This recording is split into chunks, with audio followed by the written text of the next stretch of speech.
ராதையின் கண்ணன். இது ஒரு காதல் கதை. அம்மா அம்மா, என்னோடய ஹால் டிக்கெட் பார்த்தியா? என் பேனா எங்கம்மா? என் பேக் எங்கே? அம்மாவிடம் கத்திவிட்டு என் பேக்கை தேடினேன். இதோ என் ஹால் டிக்கெட் கிடைத்து விட்டது. எடுக்கிறத ஒரு இடத்துல வைக்கிறது கிடையாது, என்கிட்ட கொடுத்து வச்ச மாதிரி பாத்தியா பாத்தியான்னு கேட்குறது என்று என் அம்மா என்னை புகழ்ந்து கொண்டிருக்க நான் ரெடியாகி விட்டேன். அவசரமாக பஸ் ஸ்டாண்ட் வந்து நான் போக வேண்டிய பஸ்ஸில் ஏறி அமர்ந்தேன். சன்னலோர இருக்கை எனக்கு மிகவும் பிடித்த ஒன்று. ஓட்டுநர் வந்துவிட்டார் போல. பஸ் நகரத் தொடங்கியது. என் நிறுத்தம் வரும் முன் என்னை பற்றி கூறிவிடுகிறேன். நான் ராதா. இளங்கலை தொழில்நுட்பம் பிரபல கல்லூரி ஒன்றில் பயின்றேன். தற்போது ஒரு தனியார் கம்பெனியில் வேலை செய்து கொண்டிருக்கிறேன். மேலும் படிக்க ஆசைப்பட்டதால் முதுகலை தபால் முறையில் பயில்கிறேன். இப்போது இறுதி ஆண்டு இறுதித் தேர்வு எழுதப் போகிறேன். பேருந்து நிறுத்தத்தில் எனக்காக காத்திருப்பான் அவன். அவன் எனக்கானவன். இதோ இன்றுடன் அவன் வாழ்வில் வந்து 1 வருடம் ஆகிவிட்டது. இப்போதும் அவனை பார்த்த முதல் நாள் நினைவில் உள்ளது. போன வருட 1ஆம் ஆண்டுக்கான முதல் தேர்வை எழுத இதே கல்லூரிக்கு வந்தேன். பேருந்து நிறுத்தத்தில் கல்லூரி சற்று அருகில் என்பதால் நடந்து செல்லலாம் என நடக்கத் தொடங்கினேன்.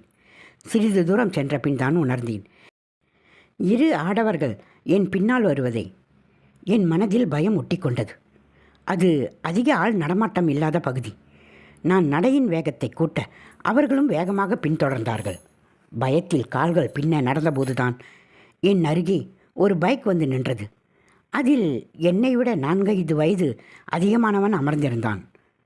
அவன்தான் என்னவன், என்னை ஆபத்திலிருந்து மீட்க வந்தவன். இவனை கண்டதும் பின்னால் வந்தவர்கள் அவர்களுக்குள் பேசுவது போல் நின்று கொண்டனர். என்னை பார்த்தவன் திரும்பி அவர்களை பார்த்துவிட்டு வண்டியில் ஏறும்படி கண்ஜாடை செய்தான். நான் தயங்கி நிற்க ஆக்சிலேட்டரை வேகமாக திருகினான்.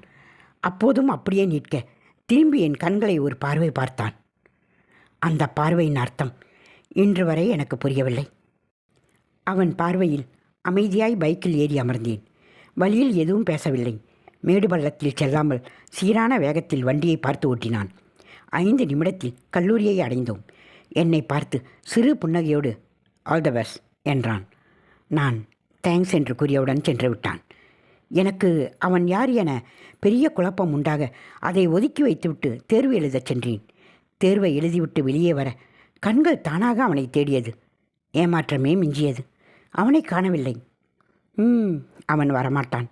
வழியில் போகிறப்ப நம்மளை பார்த்து ஹெல்ப் பண்ணியிருப்பான் போல. அவ்வளோதான் என்று நினைக்க அவன் வந்து நின்றான். மீண்டும் கஞ்சாடை. இம்முறை எந்த தயக்கமும் இன்றி வண்டியில் ஏறினேன். பேருந்து நிறுத்தத்தில் இறக்கிவிட்டவன் சிறு புன்னகையுடன் விடைபெற்றான். வீட்டிற்கு வந்ததிலிருந்து அவன் நினைப்பத்தான். இறுதியில் நாளையும் வருவானா என தோன்றியது. பார்ப்பவரை கவரும் அழகில்லை என்றாலும் அவன் அழகுதான் என்று நினைக்க உதட்டில் என்னை அறியாமல் ஒரு சிறு புன்னகை தோன்றி மறைந்தது. அடுத்த நாளும் வந்தான். உள்ளுக்குள் அவ்வளவு மகிழ்ச்சி எனக்கு. இன்றும் கஞ்சாடை. இறக்கிவிட்டதும் தேர்வுக்கான வாழ்த்தும் இப்படியே போய்கொண்டிருக்க இறுதி தேர்வும் வந்தது. வண்டியில் சென்று கொண்டிருக்கையில் என் மனதில் அவ்வளவு போராட்டம். இனி இவனை பார்க்க முடியாதா? பார்க்காமல் இருக்க முடியுமா? யோசித்து கொண்டிருக்கையில் கல்லூரி வந்துவிட்டது.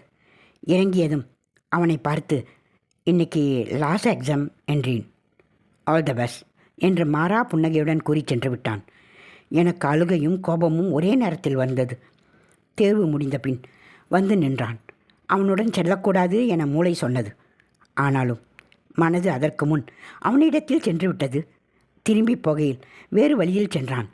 என்ன என்று அறியும் முன் ஒரு காஃபி ஷாப் முன்பு நின்றது வண்டி. இறங்கி அவன் முன்னே செல்ல அவன் பின்னாடியே சென்றேன். நான் ஆட்டுக்குட்டி போல ஆர்டர் செய்துவிட்டு அமர்ந்திருக்க அவன் என்னை பார்ப்பதை நான் தலை குனிந்திருந்தாலும் என்னால் நன்றாக உணர முடிந்தது.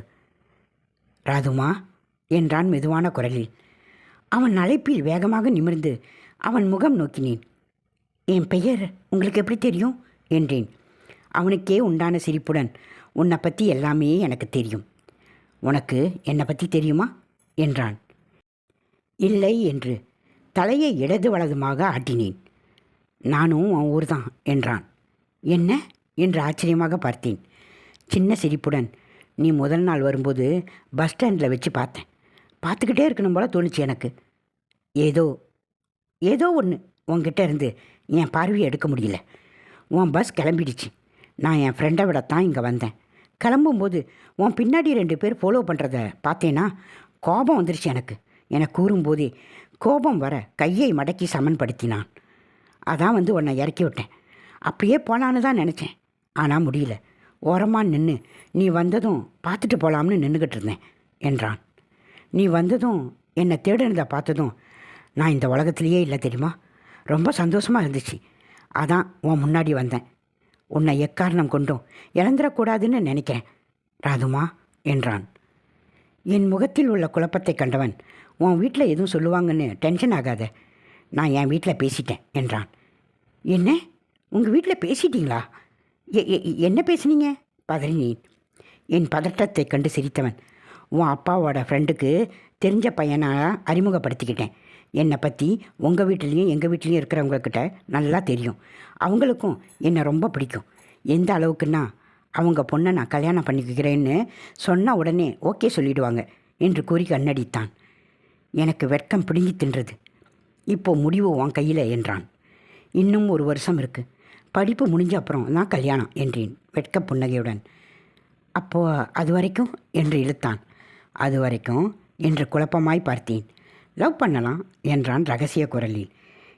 எனக்கு லவ் பண்ண தெரியாது என்றேன். நான் சொல்லித்தரேன் என்று கூறி மீண்டும் கண்ணடித்தான். காப்பி அறிந்துவிட்டு மீண்டும் அவன் வண்டியில் ஏறும்போது ஒருவித உரிமை உணர்வு தோன்றியது. செல்லும் வழியில் வேகத்தடை வரவேண்டுமென்றே அதில் ஏற்றினான். அதன் விளைவாக நாள் முழுவதும் அவன் மேல் சரிந்தேன். சொல்ல முடியா உணர்வு என்னுள் ஏற்பட்டது. என்னை சரி செய்து கொண்டு சைடு மிரரில் என்னை பார்த்து கொண்டிருந்தவனை பொய்யாக முறைத்தேன். என்னை பார்த்து சிரித்தான். மீண்டும் எப்படி செய்ய மீண்டும் முறைத்தேன்.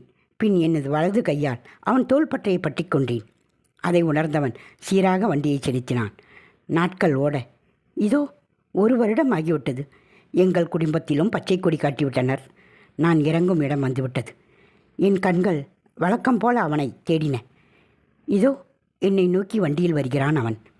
நான் முதலில் அவனை பார்த்த அதே உடையில், அவன் மட்டுமல்ல நானும் தான் அன்று அணிந்திருந்த அதே உடையில் வந்திருந்தேன். கல்லூரியில் இறக்கிவிட்டவன் அதே சிரிப்புடன் ஆல் த பெஸ்ட் என்றான். தேங்க்ஸ் என்றேன் சிரிப்புடன். தேர்வு முடிந்துவிட்டது. அன்று போன அதே காஃபி ஷாப். அன்றைக்கும் இன்றைக்கும் எவ்வளவு வித்தியாசம். அன்று அவன் பெயர் கூட எனக்கு தெரியாது. இன்று அவனை பற்றி எனக்கு தெரியாத விஷயமே கிடையாது. காப்பி குடித்தவுடன் என்னை கல்யாணம் பண்ணிக்கிறியா என்றான். யோசித்து சொல்கிறேன் என்றேன். எவ்வளவு யோசித்தாலும் இந்த ஜென்மத்துக்கு ஓகே தான், சொல்லிடு, என்னால் அடுத்த ஜென்மம் வரைக்கும் காத்திருக்க முடியாது என்றான். அவன் அன்பில் அப்படியே கரைந்து விட்டேன் நான். யாரு என்று தெரியாமல் என் வாழ்வில் வந்தவன் இன்று மணமேடையில் எனக்கு மணமகனாக என் அருகில் அமர்ந்திருக்கிறான். அனைவரும் அச்சதை தூவி ஆசீர்வதிக்க என் கழுத்தில் 3 முடிச்சிட்டு என்னை முழுதும் தன்னவளாக்கி கொண்டான் அவன். அவனுடன் என் ஆயுட்காலம் முழுவதும் பயணிக்கப் போகிறேன். ஆமாம், நான் இன்னும் ஒரு பேரை சொல்லவே இல்லைல்ல. அவன் அவனின் பெயர் ரமேஷ் கண்ணா. இந்த ராதாவின் கண்ணா